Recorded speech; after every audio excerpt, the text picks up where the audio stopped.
เดิมที24พาจิก2025คณะทีมงานจากหลายแขนงการขี่เกี่ยวของแขวงและเมือง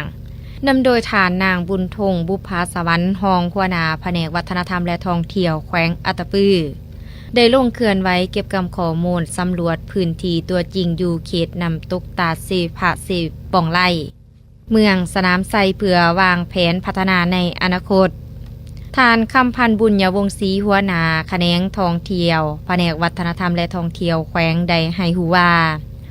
จุดประสงค์หลักของการลงสำรวจในครั้งนี้แม่นเพื่อการสร้างฐานข้อมูลดึงดูดนักลงทุนมาพัฒนานำตกตาเซพะเจปองไล่ให้กลายเป็นแหล่งท่องเที่ยวทางธรรมศาสตร์ที่สำคัญมีสิ่งอำนวยความสะดวกที่ได้มาตรฐานและสามารถดึงดูดนักท่องเที่ยวทางภายในและต่างประเทศการลงสำรวจครั้งนี้ถือเป็นบาทเก่าหนึ่งที่สำคัญเพื่อจัดสรรและวางแผนแม่บทในการพัฒนาแหล่งท่องเที่ยวนำตกตาเซพะและตาเซปองไล่ให้มีความยืนยงสร้างเวียกเฮ็ดงานทำให้ประชาชนในท้องถิ่นและประกอบส่วนเขาในการพัฒนาเศรษฐกิจสังคมของแขวงอัตตปือและเมืองให้มีการขยายตัวสำหรับนำตกตาเซพะเซปองไล่ตั้งอยู่เมืองสนามไซแขวงอัตตปือ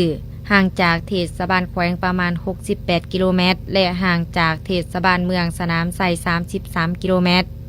พื้นที่ทั้งสองตาดแม่นยังมีความอุดมสมบูรณ์ของธรรมชาติโดยเฉพาะแม่นด้วยป่าไม้ที่สวยงามห่มเย็น